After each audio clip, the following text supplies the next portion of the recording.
সকালের নাস্তায় যদি এই রকম ময়দা আর ডিম দিয়ে চিল্লা থাকে তাহলে খুবই ভালো হয়। তার সঙ্গে একটু কেচাপ আর 1 কাপ চা, তাহলে সকালটা ব্রেকফাস্ট খুবই ভালো হয়। তাহলে দেখে নিই আজকের রেসিপি ময়দা আর ডিম দিয়ে চিল্লা। নিয়ে নিয়েছি পেঁয়াজগুলোকে কুচিয়ে নেব মিহি করে, আর নিয়ে নেব কাঁচা লঙ্কাকেও ভালো করে কুচিয়ে নেব।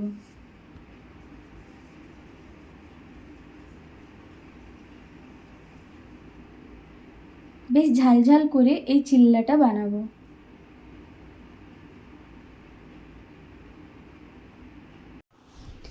পেঁয়াজ আর কাঁচা লঙ্কা কুচোনো কমপ্লিট।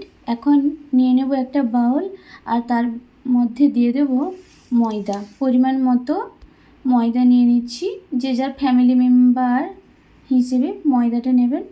আর দিয়ে দিচ্ছি সামান্য পরিমাণ লবণ, আর দিয়ে দেব ওয়াটার দিয়ে ভালো করে মিক্স করে নেব। আমি একটা ব্লেন্ডার নিয়ে নিয়েছি, আর ব্লেন্ডার দিয়ে ভালো করে মিক্স করে নিচ্ছি হ্যান্ড ব্লেন্ডার দিয়ে, যাতে স্মুথ করে মিক্সটা হয়ে যায়। এখন দিয়ে দিচ্ছি 2টো ডিম। চাইলে এর মধ্যে আরও ডিম দিতে পারেন, আমি 2টো ডিমেই বানাচ্ছি। যত বেশি ডিম দিলে ভালো টেস্টি হয় খেতে। আর এখন ভালো করে মিক্স করে নেব।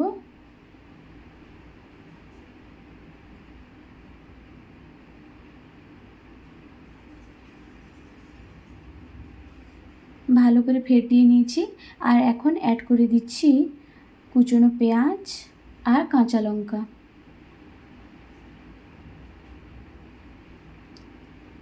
আবারও ভালো করে মিক্স করে নেব। এখন দিয়ে দেব গোলমরিচের গুঁড়ো। এখন ভালো করে মিক্স করে নিয়ে 5 মিনিটের জন্য ঢাকা দিয়ে রেখে দেব। ততক্ষণে গ্যাস অন করে তাওয়াটা গরম করে নেব। 5 মিনিট হয়ে গেছে। এখন আমি একে একে ময়দার চিল্লাগুলো বানিয়ে নিচ্ছি। পুরো সার্কেল করে হবে না, যেহেতু এটা চিল্লা। আর সামান্য পরিমাণ অয়েল দিয়ে ভালো করে চিল্লাগুলোকে ব্রাউন কালার করে ভেজে নেব।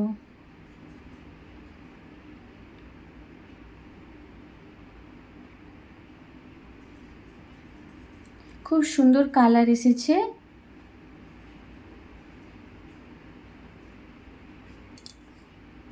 রেডি হয়ে গেল চিল্লা। এটা গরম গরমই বেশি খেতে ভালো লাগে, যেহেতু এতে ডিম দেওয়া থাকছে। ডিম দেওয়ার জন্য এটি গরম গরমই ভালো লাগে খেতে। একে একে সমস্ত চিল্লাগুলো বানিয়ে নেব।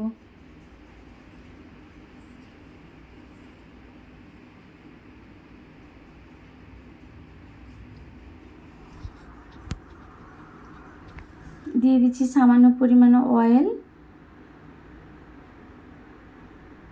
আর ভালো করে ভেজে নেব। এপিট ওপিট করে ভালো করে ব্রাউন কালার করে ভেজে নেব।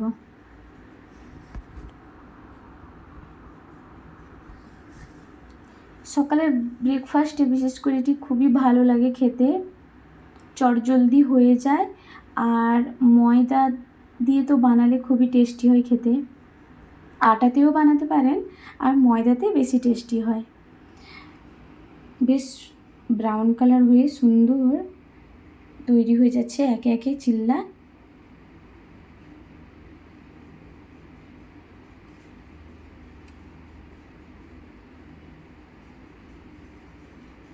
আমার ঘরে যেহেতু 4 মেম্বারের জন্য যতটুকু চিল্লা প্রয়োজন ততটুকু বানিয়ে নেব।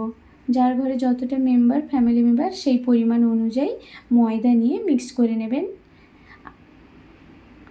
রেডি হয়ে গেছে গরমা গরম ডিম দিয়ে ময়দার চিল্লা।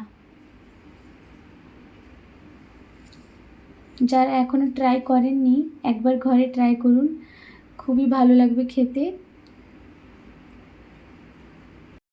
তৈরি হয়ে গেল ময়দার আর ডিম দিয়ে সকালের সুস্বাদু একটি ব্রেকফাস্ট চিল্লা। আর এই রকম ময়দার ডিম দিয়ে চিল্লা আপনারা ঘরে তৈরি করুন আর তার অনুভব আমাকে শেয়ার করুন। আর আমার ঘরের বাচ্চারা দেখুন কত এনজয় করে খাচ্ছে এই ময়দার চিল্লা, একা একা ব্রেকফাস্ট করছে তার সাথে কেচাপ নিয়ে। আর আমার এই রেসিপিটি যদি ভালো লাগে তাহলে লাইক, কমেন্ট, সাবস্ক্রাইব আর শেয়ার করতে ভুলবেন না। ফিরে আসবো নতুন কোনো এক রেসিপির সঙ্গে। ততক্ষণে সবাই ভালো থাকুন, সুস্থ থাকুন।